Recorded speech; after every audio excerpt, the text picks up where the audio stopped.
उज्जैन में एक राजा था। ये राजा शारीरिक सुखों में डूबा हुआ था। वो वाकई अपनी मनमर्जी करते हुए जी रहा था।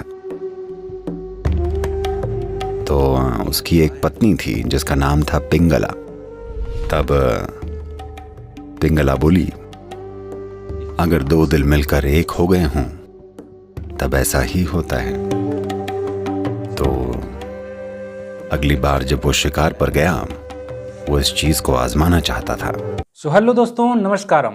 स्वागत है आप सभी का एक और नए वीडियो में। दोस्तों, आज की इस वीडियो में सदगुरु जी ने एक ऐतिहासिक राजा भर्तृहरि की कहानी को सुना रहे हैं। तो आइए देखते हैं इस इंटरेस्टिंग स्टोरी को, और मैं मिलता हूं इस वीडियो के लास्ट में।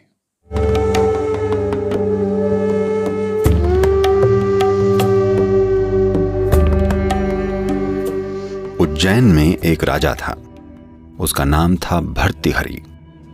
He is the one who wrote the Sringara Shatakam and later on wrote the Vairagya Shatakam. ये वही हैं जिन्होंने श्रृंगार षटकम लिखा और बाद में वैराग्य षटकम भी लिखा। श्रृंगार षटकम एक कविताओं की रचना है।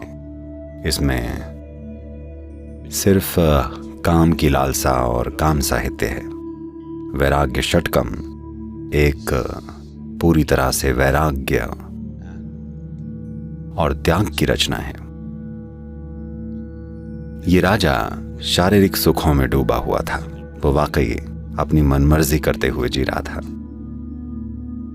एक दिन वो शिकार पर गया और उसने एक हिरण को निशाना बनाया और मार गिराया। जब हिरण मर गया तो मादा हिरण जो उसके साथ ही थी वहीं खड़ी रही। अपनी जान जोखिम में डालकर भी वो वहीं खड़ी रही। राजा ये देखकर हैरान था। भागकर अपनी जान बचाने के बजाय वो वहीं मरने के लिए तैयार खड़ी थी। और तभी इसी बीच राजा के साथ शिकार कर रहे सैनिकों में से एक को सांप ने डस लिया और वो भी मर गया।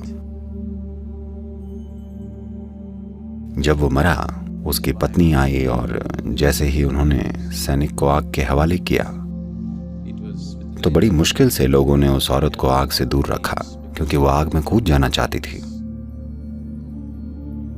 तो राजा ये देखकर राजा हैरान हो गया। राजा अपने जीवन में खुद को ही सब कुछ समझता था, उसके सुख, उसकी पसंद वगैरह वगैरह।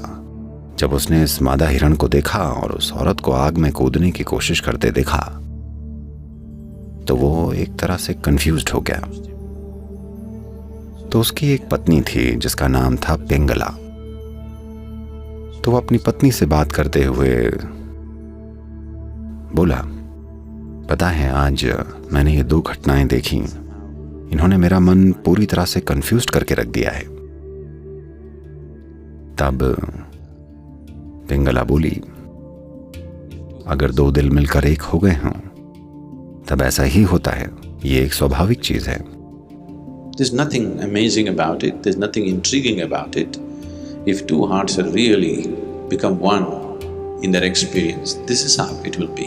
इसमें आश्चर्य की बात नहीं है, हैरानी की कोई बात नहीं है। अगर दो दिल उनके अनुभव में वाकई मिलकर एक हो गए हों, उसने बड़े सहज होकर कहा जैसे ये एक आम बात है। तो इसने राजा को और भी हैरानी में डाल दिया कि उसकी पत्नी भी यही कह रही है। उसके पास 500 स्त्रियां थीं, उसे ये बात समझ में नहीं आई। तो अगली बार जब वो शिकार पर गया, वो इसको आजमाना चाहता था। उसने क्या किया कि उसने अपने कपड़ों पर जानवरों का खून सान कर उन्हें महल में भिजवा दिया और पिंगला को यह बताया गया कि राजा मर गए हैं, उन्हें एक बाघ ने मार डाला। तो जब पिंगला को ये खून से सने कपड़े मिले, उसने कपड़े नीचे रखे, कपड़ों को नमन किया और फिर उन कपड़ों पर लेट गई और उसने वहीं अपनी अंतिम सांस ली और मर गई। जब उसे इस बात का पता चला तो वो इतना ज्यादा परेशान हो गया कि वो बस ऐसे ही उसे परखना चाह रहा था और उसने सच में अपनी जान दे दी। और तब उसने अपना राज्य छोड़ दिया और एक ऋषि बन गए। और तब उन्होंने वैराग्य षटकम की रचना की। ये कविताओं वाली सुंदर रचना है। यही स्त्री प्रकृति का स्वभाव है कि नतीजा महत्वपूर्ण नहीं होता, बल्कि उस पल में भावना का आवेश और प्रेम किसी भी नतीजे से ज्यादा महत्वपूर्ण होता है। किसी काम का नतीजा क्या होगा, यह हिसाब लगाना पुरुष प्रकृति का स्वभाव है। पुरुष प्रकृति हमेशा नतीजे के बारे में सोचती रहती है। स्त्री प्रकृति नतीजे के बारे में नहीं सोचती, बल्कि सोचती है कि अभी क्या मायने रखता है। आप क्या सोचते हैं या दूसरा क्या सोचता है, ये स्त्री प्रकृति का स्वभाव नहीं है। वो क्या सोचती है, यही स्त्री प्रकृति का स्वभाव है। क्या उसे विचारों से दिशा नहीं देनी चाहिए?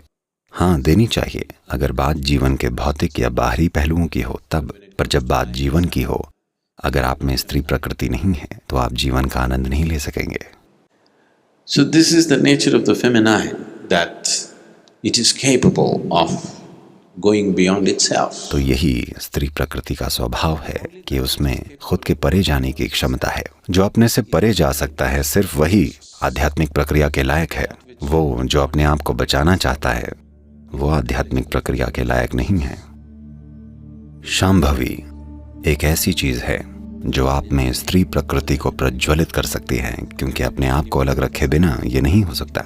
ये कोई ऐसी चीज नहीं है जो आप करते हैं, ये एक ऐसी चीज है जिसे आप होने देते हैं। शांभवी का सबसे खूबसूरत पहलू यही है, आप वाकई ये कर नहीं सकते। सिर्फ तब जब आप इसे होने देंगे, ये एक बाढ़ की तरह आएगी। अगर आप इसे सही से टेक्निकली करना चाहेंगे तो कुछ नहीं होगा, क्योंकि प्रैक्टिस अपने आप में कुछ नहीं करती।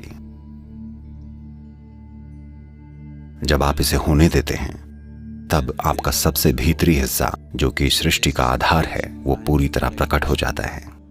तो दोस्तों, उम्मीद करता हूं कि आपने इस वीडियो को अच्छी तरह से देख लिया होगा। दोस्तों, हमें अपने जीवन में किसी को भी कष्ट नहीं देना चाहिए, फिर वह चाहे कोई मनुष्य जाति का हो, कोई जानवर हो या कोई भी जीव जंतु हो। हमें सभी के साथ प्रेम पूर्वक व्यवहार करना चाहिए, क्योंकि प्रेम ही जीवन का आधार है। इसलिए हमें इस बात का ध्यान रखना चाहिए कि हम जो देते हैं, भविष्य में वही हमें वापस मिलता है। हम अगर अच्छाइयाँ देंगे तो अच्छाइयाँ वापस मिलेंगी, हम अगर बुराई देंगे तो बुराई ही वापस मिलेगी। हम अगर किसी को गाली देंगे तो बदले में हमें भी गाली ही मिलेगी। इस बात को ध्यान में रखते हुए आप अपना जीवन जिएं।